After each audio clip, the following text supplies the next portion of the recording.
नमस्कार. आज आपण खुलताबाद येथे आले असता खुलताबाद येथे वंचित बहुजन आघाडी यांनी जिल्हा परिषद पंचायत समिती अंतर्गत उमेदवाराची चाचपणी सुरू केली. या संदर्भात छत्रपती संभाजीनगर जिल्ह्याचे वंचित बहुजन आघाडी सचिव सय्यद मुख्तार आपण यांच्यासोबत चर्चा करणार आहोत. नमस्कार. नमस्कार. तुम्ही जे जिल्हा परिषद पंचायत समिती खुलताबाद तालुक्यामध्ये जे लढवत आहात, तर किती उमेदवाराचा तुम्हाला रिस्पॉन्स मिळाला? आजपर्यंत वंचित बहुजन आघाडीतर्फे या खुलताबाद तालुक्यातून तिन्ही सर्कलला आणि 6 गणाला आमच्याकडे उमेदवारे आज तयार आहेत आणि जे आयात उमेदवार जर आम्हाला भेटल तर आम्ही त्यांच्या संदर्भात विचार करणार आहोत.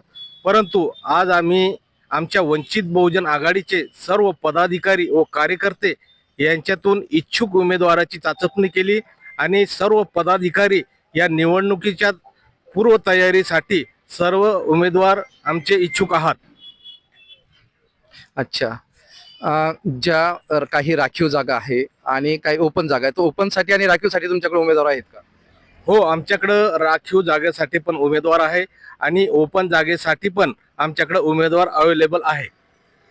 संबंधित अनेक जिल्ह्यामध्ये काँग्रेस आणि वंचितची युती झाली, काही उभाटा गटाची युती झाली, तर खुलताबादमध्ये अशी युती होईल असं तुम्हाला वाटतं का? हे बघा, अनेक ठिकाणी काँग्रेसने वंचित बहुजन आघाडी सोबत युती केलेली आहे आणि आमचे वरिष्ठ जिल्हा पातळीवरचे महाराष्ट्र लेवलचे आमचे जे पदाधिकारी त्यांना ते चर्चेमध्ये आहेत. जर खुलताबादमध्ये जरा युती कोणाही सोबत हो, आम्ही त्यांच्यासोबत युती करणार आहोत आणि आम्ही पंचायत समिती जिल्हा परिषद हे आपल्या खूप मोठ्या ताकदीने आम्ही लढणार आहोत. संबंधित जे उमेदवार आहे ज्यांनी मुलाखती दिल्या, अशा काही उमेदवाराची नावं तुम्हाला सांगता येईल का? आज आम्ही फक्त चाचपणी केलेली आहे आणि आमच्याकडं इच्छुक उमेदवार आहे. आज आम्ही नाव न सांगता आम्ही 30 तारखेला त्यांची मीटिंग लावलेली आहे. खुलताबाद विश्रामगृह या ठिकाणी सर्व उमेदवार त्या ठिकाणी येतील आणि त्यांची चाचपणी घेऊन मग आम्ही उमेदवार घोषित करू. तुमचा जो मतदार आहे वंचित बहुजन आघाडीचा, त्या मतदाराला तुम्ही काय सांगू इच्छिता?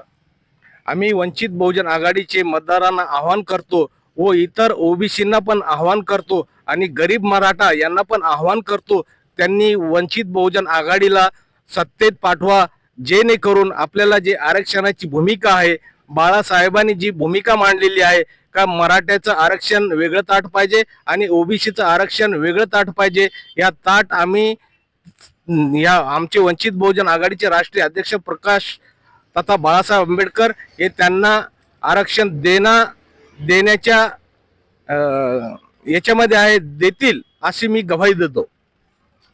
25 तारखेला मुंबई येथे संविधान के सन्मान में जी खूप मोठी सभा ठेवली आहे, तर त्या सभेसाठी तालुक्यातून किती संख्येने लोक जातील? आज या ठिकाणी आम्ही खुलताबाद तालुक्याची वंचित बहुजन आघाडीची मीटिंग घेतली. या संदर्भात त्याच्यावर चर्चा करण्यात आली आणि तालुक्यातून मोठ्या संख्येने, हजारोच्या संख्येने आपले यूथ आणि महिला हे सर्व जाणार आहेत. त्यांच्यासाठी आम्ही काल औरंगाबाद रेल्वे स्टेशन या ठिकाणी निवेदन पण दिलेलं आहे आणि त्यांना एक एक्स्ट्रा बोगी लावण्यासाठी विनंती केलेली आहे. तरी मी तालुक्यातून सर्वांना आवाहन करतो, कारण ही संविधान सभा आहे. हे संविधान एका समाजाचं नसून या सर्व समाजाचं संविधान आहे. म्हणून त्या सभेसाठी आणि बाळासाहेब त्या सभेचं नेतृत्व करतात, म्हणून मी तालुक्यातून हजारोच्या संख्येने सर्वांना आवाहन करतो की तिथं जनशताब्दी 25 तारखेला सकाळी 9 वाजता आहे आणि 24 तारखेला रात्री 10 वाजता आहे. तर त्यांनी त्या रेल्वेने दादर या ठिकाणी पोहोचावे आणि सभेतला मोठा उत्साहात म्हणून त्यांना तिथं उपलब्ध होईल. तर आपल्यासोबत होते वंचित बहुजन आघाडीचे जिल्हा सचिव. कॅमेरामॅन अरुण गायकवाडसह मी राजबनकर, भारतभूमी न्यूज.